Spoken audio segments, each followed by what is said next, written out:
Thank you very much. I appreciate being here today. I like movies, hence the title of this presentation, Dr. Szymanski and the Scientific Quest for Optimal Baseball Performance. Over the last 19 years, I've done a lot of research that's related to the sport of baseball and carries over to softball and then some other sports. But today, I'm going to talk to you specifically about some of the things I've been doing with the sport of baseball. But before I do that, I think you also need to know my background, because many of you are going to have your path, and you may not sometimes know exactly where that path is going to lead you.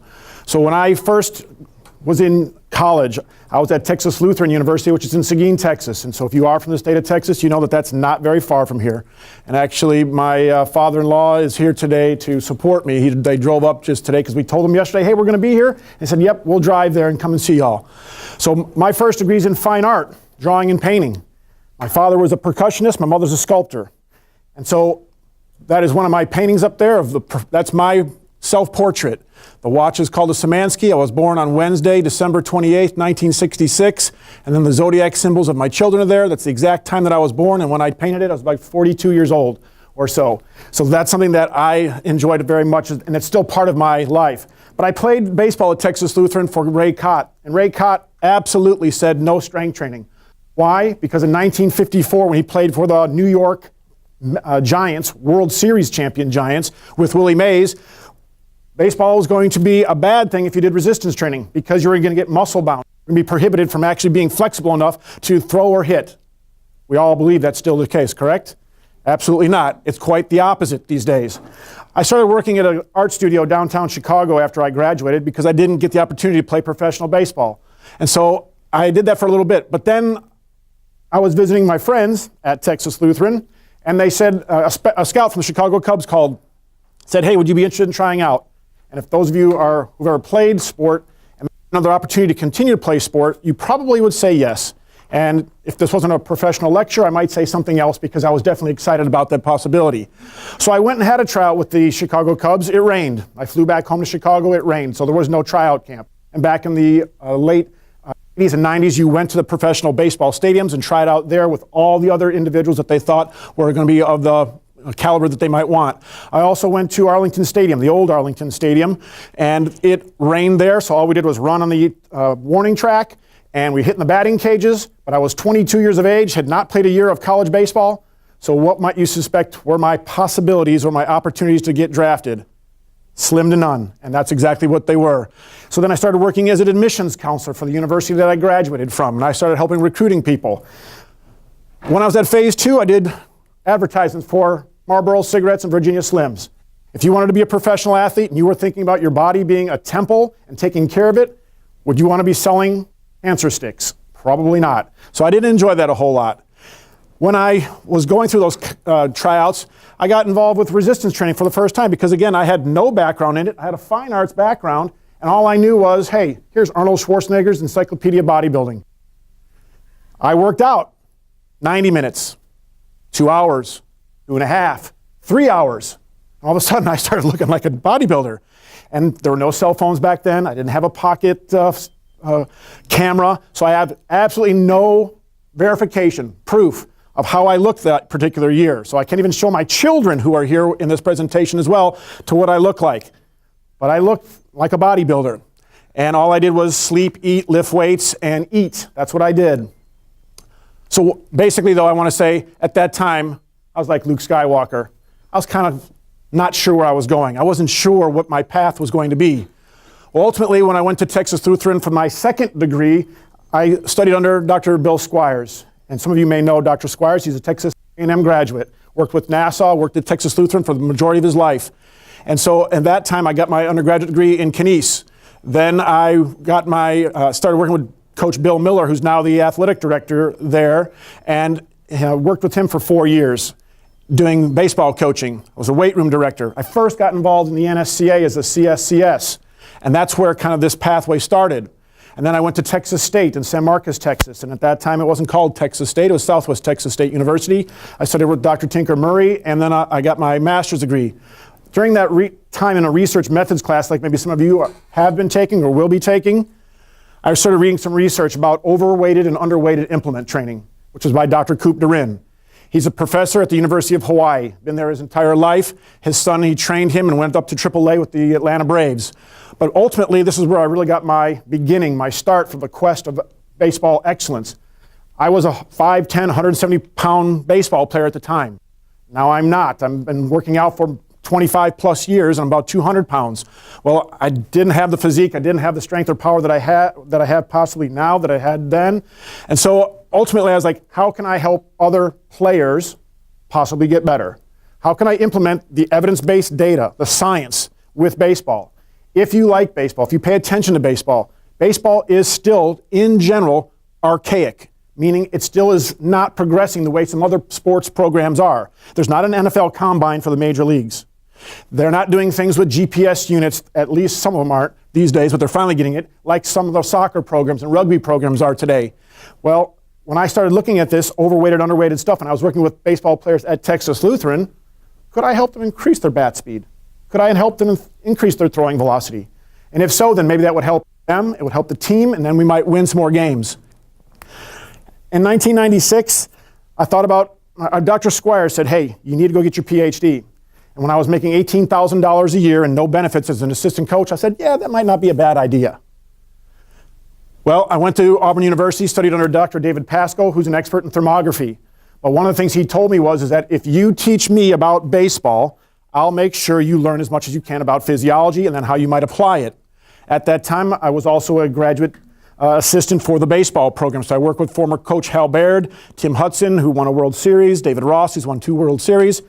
You may not know that, but if you watch Dancing with the Stars, you might know that he was recently participating in that. So as I got my education, I further and further became maybe a Jedi Master because I got my master's degree and starting my PhD. And ultimately, I finished my PhD in 2004, but at the same time, I was working as the exercise physiologist of the baseball team. And I was trying to apply the evidence-based research into the players and how could I use technology to help me make better decisions on how I train athletes. And I think that's one of the things I would say. I'm now a sports scientist. I'm not, yes, my PhD is in exercise physiology, but now I'm applying that information to sport, and can we make sport better? Can I test you? Can I monitor you? And can I make some recommendations how to improve? Those are the type of things that I enjoy quite a bit. And so these are some of the former players at Auburn that have played in the Major League Baseball, and that's Steve Renfro, the former head coach there, who gave me an opportunity to be that exercise physiologist of the baseball team. Because the way in which I got that part of the job was I was training the baseball players for free during the summertime. And all the things I was working on, they went back and told the coaches how they enjoyed it because it wasn't what they were typically accustomed to. And I was doing things that were specific to positions, such as catchers or pitchers or infielders and outfielders, that really weren't being done in the 90s. That just wasn't being done. And things today have changed significantly. And if you like strength and conditioning, sports specificity is a key term that we talk about today. Now, I don't have a lot of time to give this presentation. I wish I had more time. But I'm going to tell you, these are the articles that I've written over the 19 years. I've written 19 either articles or abstracts that started in 1998 with a review article that I did based on the class that I was taking. And then that led me to everything else. I'm going to attempt today to talk about the majority of these. But I still have done things with pitchers, and I've done things with relationships to their statistics and things of that nature, which is a whole nother group of research projects.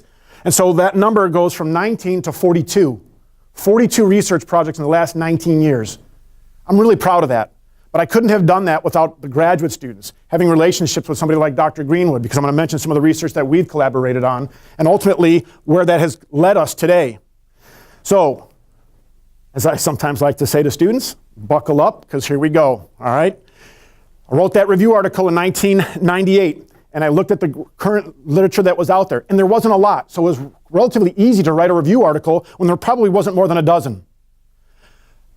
Then, based on some of the things that I was doing with the baseball athletes, we thought, how can we work on that midsection of the body so that maybe the forces that we're going to generate from the lower body all the way through our upper body, so in the strength and conditioning, we generally say nails to fingernails, how do they transfer through that midsection? Well, maybe we've got to develop a stronger torso, abs, obliques, low back, or the erectors. And if we can do that in an explosive manner, then maybe that will translate to an increase in performance of some kind. And we'll see where that goes, because that kind of leads me to some of the things I did. But prior to that, I was at a conference in 1996 in Atlanta, Georgia, where I actually met Dr. Coop Durin. Other than that, all I had done is read his material. Never met the man. But he was willing to sit down with me and spent an hour talking about the things that he had done and the things that he wishes he could have done. And one of the things he said he wished he could have done is he's never actually looked at a research study that looked at forearm strength, flexion, extension, pronation, supination, radial deviation, ulnar deviation, and plate squeezes. He never looked at that and how it might positively or negatively or do nothing with back speed. So then he said, you know what? That would be a great approach to maybe the first study that you want to do. I said, fantastic. And ultimately, we did that with Columbus High School baseball team, which is where Frank Thomas came from, who's a Hall of Famer from the Chicago White Sox. But ultimately, we wrote an article that dealt with all of that. But then the research that really was the second part of that research project that became the article was, what were the effects of the wrist and forearm training on bat speed, on the center of percussion or the sweet spot of the bat, of your hand speed, and then the time to ball contact.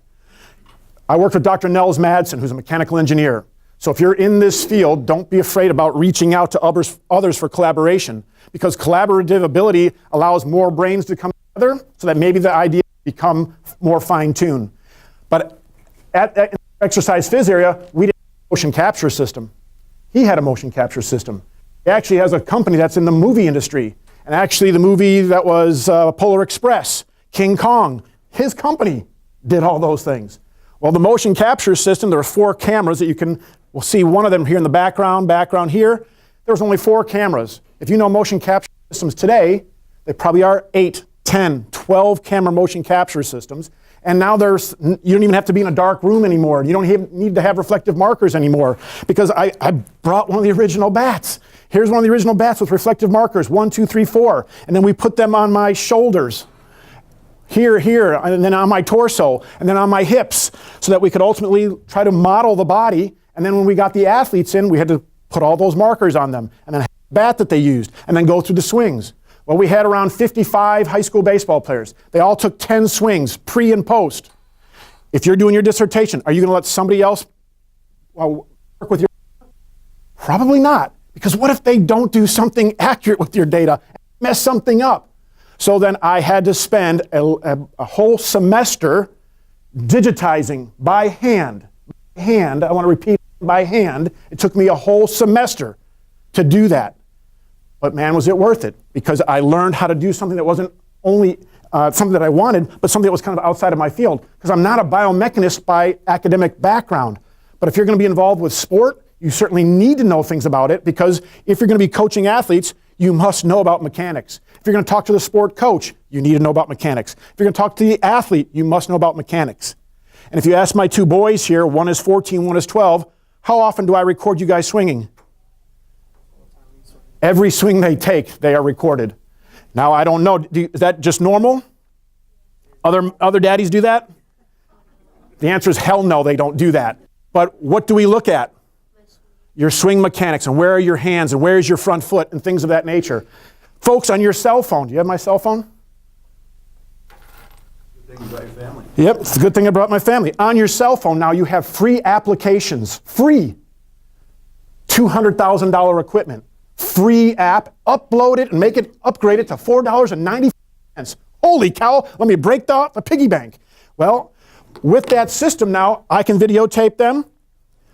I can use a pocket radar gun that's $100, $199 instead of a $1,500 Stalker radar gun. And I can now put a ZEP unit that costs you $99 at Dick's Sporting Goods. I have a lab right here. I don't need $200,000 anymore. Thank goodness that they don't break. This is all I need, folks. It's all I need to get exit velocities, to get bat velocity. So how simple could it be for you to possibly use technology today and do things that are going to be potentially cutting edge? Absolutely, they're there. You just got to think about how you could apply it. So could you use it for softball? Absolutely. Do they have something for golf? Yes, they do. They put it on the back of the hand on the golf glove. Tennis, you put it at the end of the racket. So you could look at those type of things if you wanted to. Ultimately, we did a resistance training program. Keep it simple. Silly, right? Keep it simple, silly. Yeah, right. All right, anyway, I had a high school program. So my core exercise was squat and bench press. Yes, bench press for baseball players. I don't have a problem with it if they don't have shoulder problems. We can get into other discussions. That'll be a whole nother talk. But those are the core exercises that we tested with a 12-week study, 4 weeks, 8 weeks, and 12 weeks. And Both groups, 1 and 2, did the whole body resistance training program Monday, Wednesday, Friday for 12 weeks. But group 2 also did all these exercises: wrist curls, reverse wrist curls, standing radial deviations with dumbbells, ulnar deviations with dumbbells, standing pronations and supinations, and plate squeezes. How did I break the program up? Again, I kept it real simple. The core exercises were 3 sets of 10, 65, 70, 75. So an ascending pyramid. Weeks 5 through 8, 3 sets of 8, 70, 75, 80. Weeks 9 and 12, 3 sets of 6, 75, 80, 85. And if you are familiar with strength and conditioning, this would be the hard set. This would be the hard set. This would be the hard set. And then they did assisted exercises, 3 sets of 10. They put whatever weight on the bar that they wanted to. My wife was instrumental. We drove from Auburn, Alabama to Columbus, Georgia, 3 times a week. That's Central Time Zone to Eastern Time Zone. We woke up at 3:30 in the morning. 3:30 in the morning to drive to Columbus, Georgia for 12 weeks, 36 sessions. And then we would come back and forth, back and forth. And that happened to be when we got, what was the year that happened? 2001. And what happened at 9/11 in September? We come back to Auburn and all of a sudden the buildings are being destroyed once we come back one day. The forearm training. Nobody had done any research on forearm training to that standpoint. So I had to figure this out. What am I going to do? For all those 7 exercises, they did 2 sets of 12 for 4 weeks, 2 sets of 10 for 4 weeks, 2 sets of 8. I will tell you, if you hurt somebody who swings a baseball implement and you do something that's too heavy and they can't swing, then that's not a good protocol. So I did some of this as a pilot work prior to even starting it, but we didn't have any problems with it. So again, we tested them, and again, those are the percentages that are basically used over the course of that 12-week program. Now, what were the results? The results were right here. With all that forearm training after 12 weeks, and if you talk to any baseball coach, even today in 2017, most of them will probably say that your forearm strength is going to contribute to greater bat speed. Well, in the courses that you've taken, most likely you've also learned that who's going to have the greatest opportunity to have success from a resistance training protocol? Probably somebody young, somebody inexperienced, somebody who's novice. Novice people, how old were they? The average age was 15 and a half years of age. They physically got stronger for their bench press and their squat. But guess what? Group 1 and Group 2, there was no difference in their bat velocity. They both improved. For their sweet spot or center of percussion, same thing. Hand speed, same thing. So there was no difference after 12 weeks of doing all that stuff. But I'll tell you, if you read the article, their forearm strength for all 7 of those was significantly greater than the group that didn't do them, as you would probably suspect. Now, my dissertation committee said that doesn't count because you didn't find the results that you hypothesized. So I was happy. I was excited. It was wonderful because now I was like, wait a minute. My wife was at the time, were you the coach at Agnes Scott College that year in Decatur, Georgia? An hour away? And all of a sudden, now, wait a minute, I can't graduate, I'm not going to move on, and my wife's got a job already in another state, an hour away. We didn't even see each other until Friday when she drove home at 95 miles an hour to get home as fast as she could. Nobody's a state police officer here, right? Okay. So we did another research project. The effect of torso-rotational strength. So that article we wrote on torso, could we develop torso-rotational strength that might equate to greater bat speed? I wrote an article on the protocol and what we found. Then I wrote the effects on the bat velocity, the linear hip degrees per second, the velocity of that, the angular shoulder velocities. Did the same exact program. Didn't use Columbus High School, unfortunately.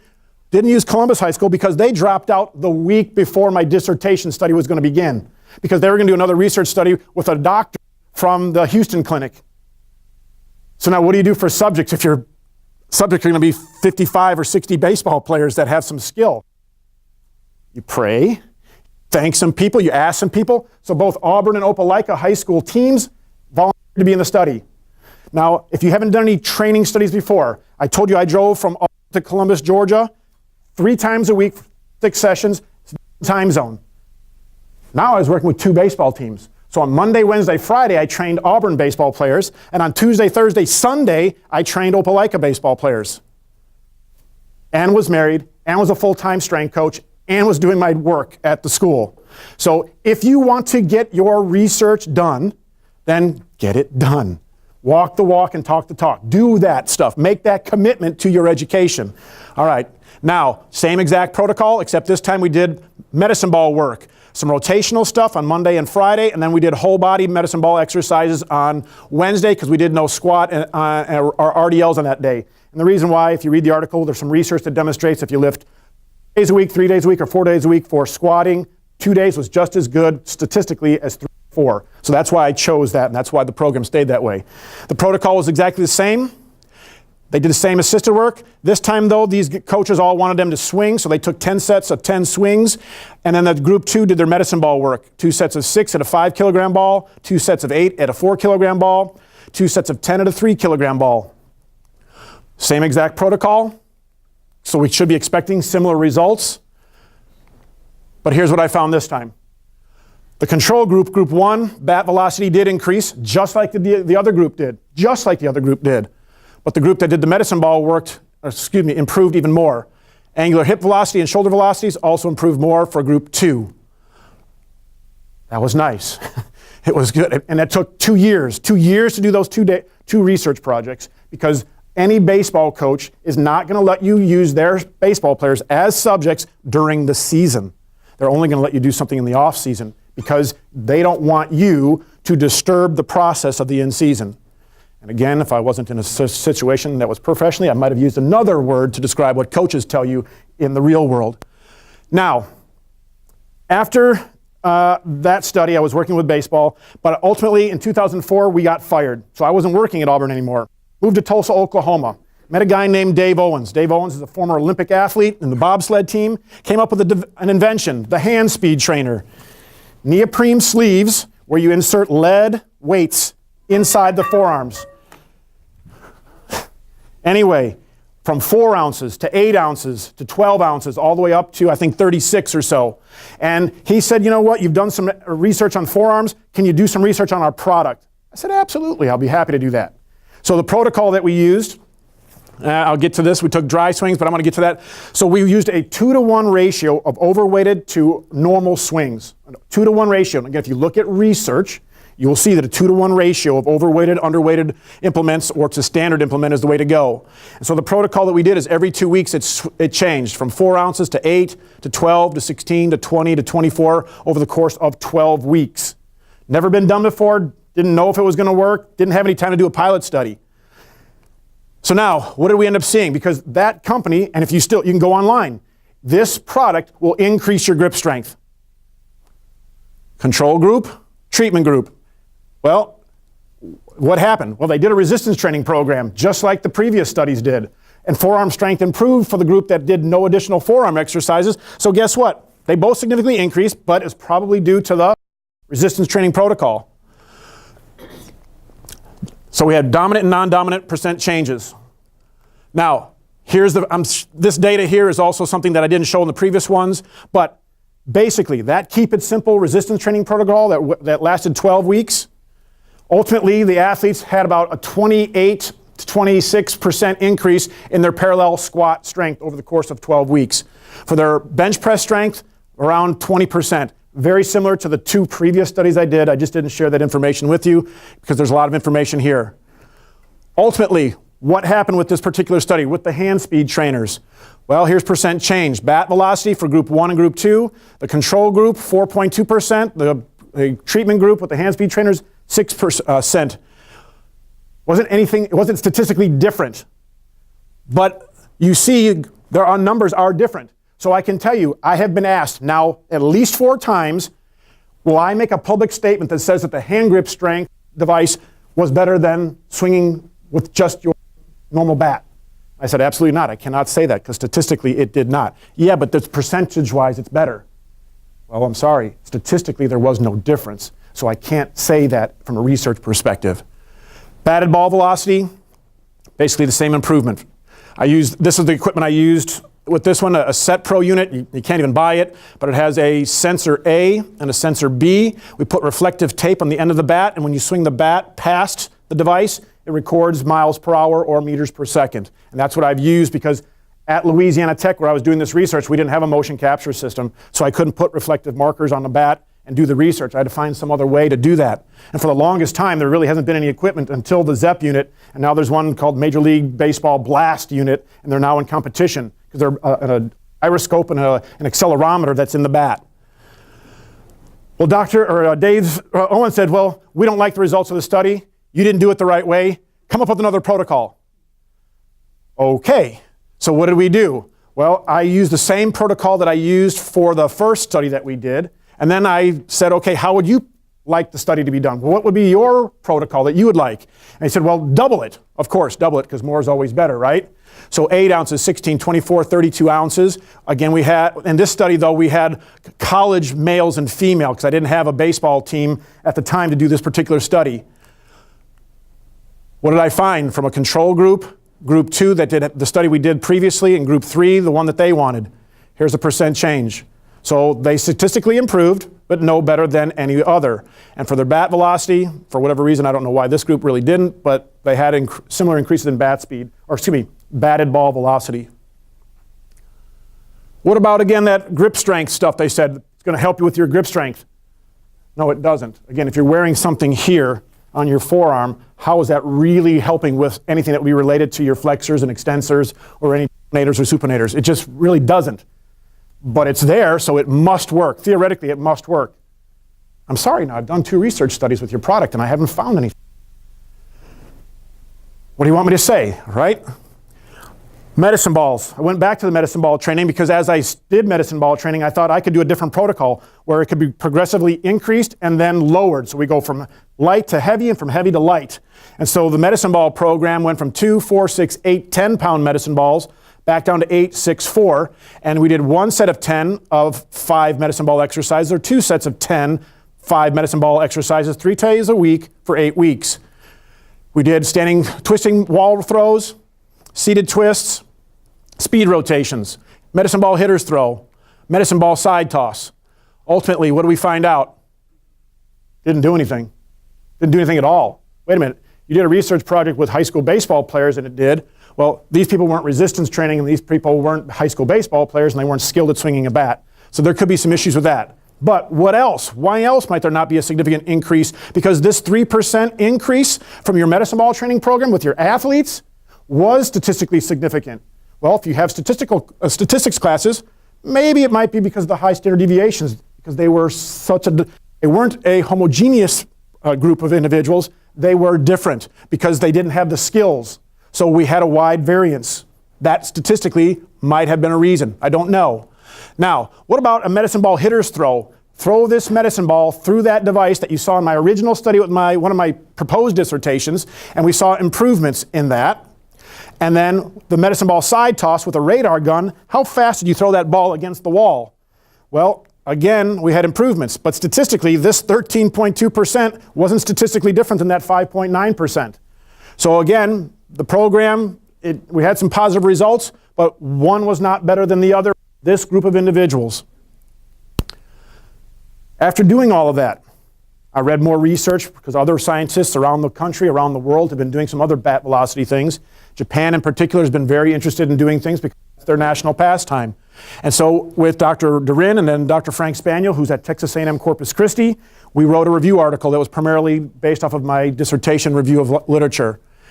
The next year, I wrote another one because the effects of small muscle training on baseball hitting, because Dr. Durin had done some other research with Dr. Rafael Escamilla, Dr. Glenn Fleissig, who've been at ASMI in Birmingham, Alabama, who work with Dr. James Andrews' group and been looking at baseball for the last 40 years from a pitching standpoint primarily. Ultimately, though, where'd that lead us to? Well, some other products. The Draz Athletics gloves. Here you go. Catch this, catch this, catch this. How does that feel? Pretty heavy. Okay, now here's another one. So if you had that on both of your hands, what do you think that's going to feel like if you have that on your bat and you swing it? You probably won't. And it feels like you're casting because the weight on your hands almost takes your hands away from your body. And the resistance are some lead inserts in the fingers and on the back of the hand. And then we also had this product by a former Major League Baseball guy that you now have this band on the back of your leg and on the back of your arm, and the resistance now, when you load, is going to cause you to feel that stretch reflex. And then when you swing, there'll be resistance going in the opposite direction. Well, what do you think? I don't know. Actually, I probably thought, probably not going to work, but I need some research because I was assistant professor, and I got to get some research under my belt. So we did the project. 8 weeks on novice college students. Group 1 was a control group, swing just either a 33, 30-ounce baseball bat. Women swing a 33, 23-ounce softball bat. And we had 25 individuals there. Group 2 used the Draz athletics gloves here. And Group 3 used that pitcher's nightmare. The yellow band was used for the women, which was 10.5 pounds force per foot, and the red band was 15.5. We couldn't change the resistance in the gloves, can't change the resistance in the band, so you have to manipulate volume. That's the way in which you could accomplish that. So here was a program, again, with novice individuals. We did 3 sets of 15 to ultimately do 7 sets of 15 because 105 swings has been used in previous research. And if we wanted to compare our data to other research, then number of swings should be similar. Otherwise, it's apples and oranges at times. So what did we end up coming up with? 2,070 swings over the course of 8 weeks. And here that you see the individual, he's got that pitcher's nightmare on the back, swinging off of tennis balls in the gym, because if you have people who don't potentially know how to swing a baseball or softball bat, and you were hitting baseballs in the gym with 10 of these set up in your gym, baseballs might be flying everywhere. Somebody could get hurt.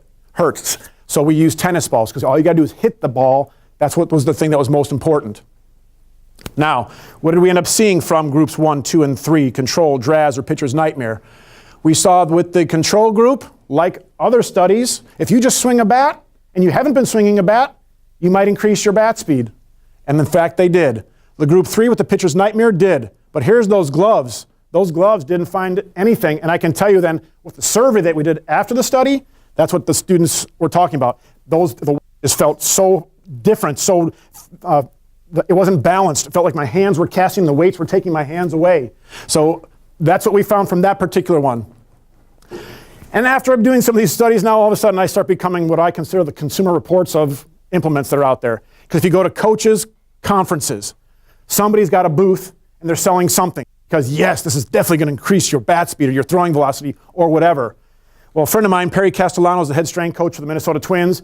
Every year they get bombarded with new products to use. He's like, you know what? Send it to Szymanski at Louisiana Tech. He'll tell me whether it works or not. If it does, then maybe we'll use it. If not, I'm not buying anything or using it. So now we did this on-deck circle. Should you use the power fin? Should you use a donut? Should you use the Schutz Dirks? All right, so somebody else come up here. Tell me how heavy this baby is. Tell me how heavy that one is. Hey, there it is. 96 ounces right there. And you can actually take this device right here and you can change the location of the resistance. You can make it end-loaded in the center of the bat or whatever. And then we have our power wrap, which you see most Major League Baseball players using today. This is what they're using. What about this? Hey, this sounds good. Wait a minute. My wife's Hispanic. We can do a little cha-cha right here, right? Well, there are BBs in here. And there's ones that are 9 ounces, 12 ounces, 16 ounces, and 20 ounces. So now the weight on the bat, as you swing, it's loaded here. It becomes end loaded as you swing it. It must work. You're right. It must. It must. What about swinging a fungo bat in the on-deck circle, something that's lighter? You're going to move more. You're going to engage your fast-twitch fibers. Ooh, that's a good question. Good question for you guys to look into. Are you going to recruit fast-twitch fibers? Are you going to recruit slow-twitch fibers? What are you going to recruit? I don't have a muscle biopsy lab. I can't do that type of research. But man, would I love for someone to team up with us and do something like that, because it'd be really cool to see which muscle fibers are being recruited. Or EMGs. We just got some surface EMGs, so maybe we'll be doing some more of that stuff. But my point is we used a whole bunch of devices. And guess what? The standard bat, you swing it 3 times as hard as you can in the on-deck circle. Then you pick up your normal game bat and you swing it. The average velocity, 89 miles an hour. The donut ring, the power wrap that basically everybody uses. It's not 89, it's not 88, it's 87. There was no statistical differences here between any of them. So could you recommend to use any one of these? Absolutely you could. Why? Doesn't negatively or positively truly affect statistically or bat speed in a game situation. So if you want to use it, go ahead. Maybe you've done some research and you know something called kinesthetic perception. You swing it and it feels like when you pick up your regular bat, it's lighter. It does feel like it's lighter. I can attest to that. I used donuts my whole life, just like probably most baseball players. But the research is right there. The data is right there. It might feel lighter, but your bat speed wasn't any greater. Oh, you're full of shit. I'm sorry. You're full of crap. You're full of baloney. You're full of minutia. There we go. You're full of minutia. That's poo-poo, caca, doo-doo, right? Yeah, I know. All right. What about softball players, man? Softball players, do they swing anything in the on-deck circle? Most of the time, they don't. They don't swing something in the on-deck circle. But what if they did? What if they swang most of those same devices? Well, here we go. That 96-ounce device, there it was, 66. Standard bat, 65.6. So basically, 67, 66. Hey, there's that dang donut ring again at the very bottom. Maybe, and I was going to show it, but I knew I didn't have time. Go on Sports Science and go look at what they did, because they did one athlete X circle with the donut, and they had the results we did. There's some studies that have come out of Japan. They've also found that donuts rings might not only slow your bat down, but they might actually change your swing mechanics, which I haven't had the opportunity to do because, again, I didn't have a motion capture system, so I couldn't collect that type of data. But man, that is powerful if you can make those type of statements. But again, statistically, there were no differences. So again, swing what you want. Whatever you psychologically think, use it. Now, here's this guy right here. Now, all of a sudden, Dr. Greenwood calls me up and says, hey, man, I got this guy who's come to me. All right, here you go. Try this one. You try this one. Okay, there's 3 pound and 4 pound. How does that feel as you're swinging that thing? Okay, it's a rubber device, right? And as you're supposed to hit a tennis ball with essentially, we'll say, the cone at the end as you are swinging. So this is going to work on your eye-hand coordination, but also going to increase your bat speed because one is 3 pounds and one is 4 pounds. It must work. All right. What did we find? Well, we had males and females from our university do the project, and if we had them all together, we had 27 males and females in both groups. Then I also broke the data down for women and men here as well. But I'm not going to go over any details for this, but basically here, they all took a total of 1,250 swings.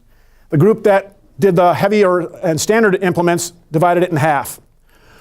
What did we find from this data from using this bat? Whether you were a control group and swing a regular bat, or you use that device right there, statistically there was no difference. So basically 63 and about 62 miles per hour.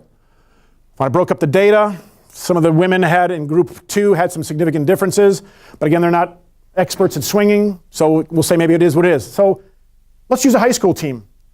Well, when you have high schools in where I'm at, north central Louisiana, schools are generally smaller than here in Texas, and athletes might be playing football in the fall, and then their coaches in football don't want them doing anything baseball related. They might be playing basketball. They don't want them doing anything baseball related. So ultimately, we had a small group of individuals here at a high school, Szymanski High School, and we used that device, and again, we had about, instead of 1,500 swings or so, we had 3,000 swings, because these kids can swing bats. And their coaches wanted them to. Where ultimately we started with 105 swings and ultimately got to 150 swings, which is very similar to Dr. Durin's research in terms of protocols. So what did we find? The treatment group that used that device improved 10.4%. The control group, 5.7%. So that device did help these particular group of individuals, and though it was a small group of individuals. What about warm-up devices? This is one of my favorite studies, Dr. Greenwood, and I've got most of it written for the article. I'm now the interim department chair. I don't have a lot of time, so now I'm going to put it on him. I want you to help me finish this article. All right, I want you to help me finish this article because this is a cool one. This is a really cool one. We had those baseball and softball students, or players. Now we use these same devices with our university, Louisiana Tech baseball program. So they're not elite players, but they're university Division I athletes. We did a warm-up protocol. I used another device that I bought that was made in Japan that I got off of eBay, believe it or not, because nobody wanted to use it. But this is similar to Dr. Durin's research, where you actually swing your warm-up device, any of these warm-up devices, and you swing it past these 2 infrared beams and you get a velocity. After we did that, they swing it 6 times because the company that makes this device, if you like golf, okay, they make one for golf, that's going to increase your club head velocity in golf. Well, they made one for baseball. So now you swing this, it's going to increase your speed. or your bat velocity. If you put it at the end and you make it end loaded, that's going to increase your bat velocity. Let's see what happens. Okay, they swing it 6 times, and after they swing it 6 times, then they use their normal bat, swing it with that Set Pro device that I had, and then they gave us a subjective feeling as to whether or not it was apparently faster, slightly faster, equal, slightly slower, or apparently slower. What did we find from this study? With the warm-up devices, this device weighs 15 ounces. When they swing it at an average 102 miles an hour. Awesome. I like that because they should swing it faster. When they swung the other device that was 4 pounds, whichever one is 4 pounds, the Flexibat, they swing it at 50 miles an hour. So something that's 15 ounces, 4 pounds, yes, we should see that. And statistically, they were all different than your standard bat. Fantastic. Now they had to tell us subjectively, how did it feel when you swung your regular bat? Well, these ones here were slightly lighter, because guess what? They were lighter. Here's heavier, slightly heavier. That's what they felt like. Again, that makes perfect sense. That's what we should expect to see. Now, what about their bat speed? Oh my goodness, lo and behold, another third research project. There's the standard bat speed right there. Here's all the other ones. Bat speed with your regular bat was the same thing. Now, what did they feel like after they swung their bat? All of them said something. Well, what did they say? 2.7, 2.4, so slightly slower. 3.6, well, slightly faster. So when they swung the 4-pound bat, they felt like it was faster. Probably just like we're using one of these, okay? Like using one of these. Again, we should think that might be the case. Well, none of them were statistically different. The warm-ups were exactly what we thought. The speed of the bat was basically matched what we found from 3 previous research projects and some research that's been done in Japan. And we had then this survey data, which I really think was great. So now, where has it led us to? It has led us to now this device that's come out just recently, the ZEP unit. Again, their new one is $199. You can buy it at any store. You can buy it online. We used a group of high school kids in Louisiana. And with our data, what do we find? That the Set Pro device that I've been using for years and years and years, compared to that ZEP unit, the test-retest reliability for the ZEP day 1 and day 2 was moderately high. The Set Pro day 1 to day 2 was moderately high. When we compared the Set Pro to the ZEP, high correlations. And over here, the Set Pro to day 2 to the ZEP day 2, high correlations. So basically, folks, this device, which I originally paid for $99, is very accurate. It has consistent data. We did another one where we used a youth baseball team, a bunch of 11-year-old Dixie All-Stars. What did we find? We found that the ZEP compared to it day 1 and 2 was statistically, it was a high correlation. The ZEP compared to the Set Pro device was moderately high.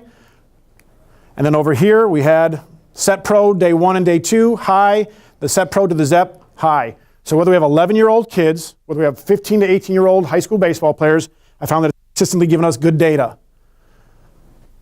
So I think I did a very fast job of explaining to you 19 different articles and abstracts that we've done over the years. So what has all this stuff told me?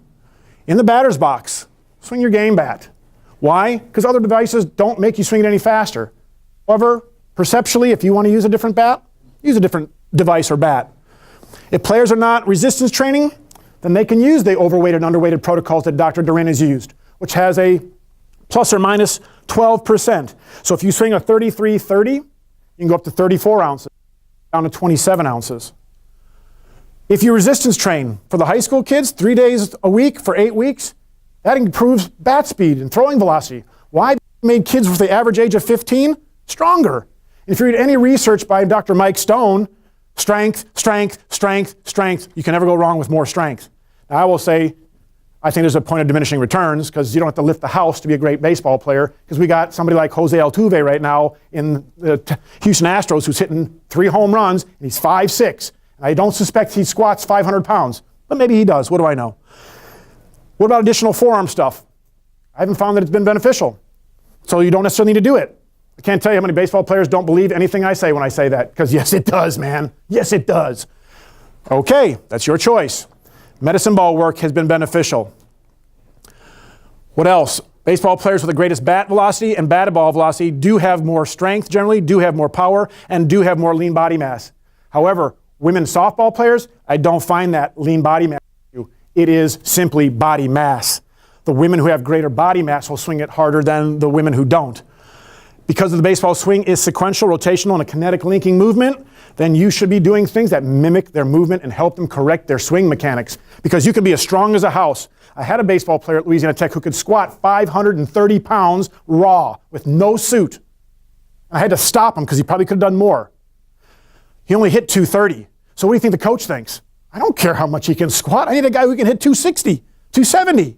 So all the strength in the world will not necessarily make you better. However, if you have somebody like Mark McGwire and Sammy Sosa and Barry Bonds, when you have great baseball players, probably with great vision and strength, then yes, it probably equates to something different. Yep, anabolic steroids. I call it vitamin S. So what have I learned? Keep players healthy, strong, powerful, and on the field. That's your job if you're in the strength and conditioning field. Sometimes more is less and less is more. You don't have to keep piling it on over and over and over again because they might need days of rest. Nutrition, rest. Don't overtrain your players. Be flexible if you're the strength coach. Make adjustments to your program. Teach mechanics. Young players, keep it simple. Do we do resistance training? Yeah, basic stuff when we do with them. Not a whole lot though. In general, for mature skilled players, gimmicks that I've showed you now, a bunch of them, don't enhance performance. Correlations don't mean effects. So I've done a lot of correlational research and there's people who say, yep, this correlates to this, so you must do it. Yes, I've demonstrated the same thing. Forearm strength correlates to greater bat velocity and batted ball velocity. When you actually test it pre and post, increasing it doesn't enhance it any more than what you did before. Keep accurate records. Make sure that you have physiological information, injuries. Definitely know what you're going to choose for exercises from a risk to benefit ratio. Please keep learning. You'd never learn enough. I've been doing it a long time and I'm still learning stuff. Dr. Greenwood asked me to do this here. What are my philosophy? You know, just like Bill and Ted's Big Adventure or whatever, be excellent, okay? Be awesome, have integrity, be accountable, be organized, be selflessness, be selfless, compassion and caring, be honest, be sincere.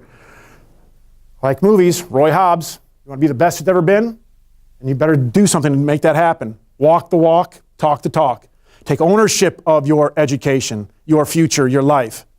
To me, I preach this to students all the time. Knowledge in your education is power because now you can have a conversation with somebody. And if you know the review of literature, you can say what has demonstrated to be evidence-based and what has not been shown to be evidence-based. And I know this word is overused, so I actually looked up some other words. Be enthusiastic, be excited, or have the passion for what you do. And as Crash Davis and Nuka Lush once said in the movie Bull Durham, you got to play this game with fear and arrogance. Why? Because somebody's going to be coming to do more research than you, or play better than you, or lift more than you.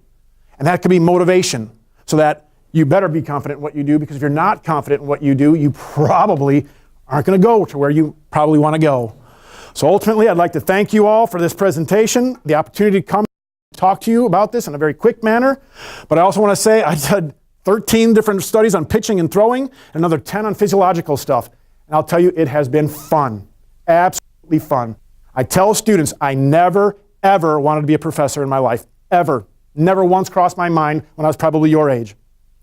But once I got fired from Auburn in 2004, we had some babies here at the time. My wife's like, hey, maybe you should have a stable life. And I thought to myself, stable life. I like competition, I like the science, where can I do that? You can do it in an academic setting. And if you are doctoral students, which I believe you are, most of you in this room, then how can you take what you do and make a career of it? Because if you have that ability, you will have a very fun, interesting time. You'll have an effect on your students in the future. You'll have an effect on the industry possibly. If you're involved with sport, you can have an effect on it. And then hopefully when I'm dead, they'll be saying my quotes or my articles because here's what they found and here's how we've built off of it. Thank you.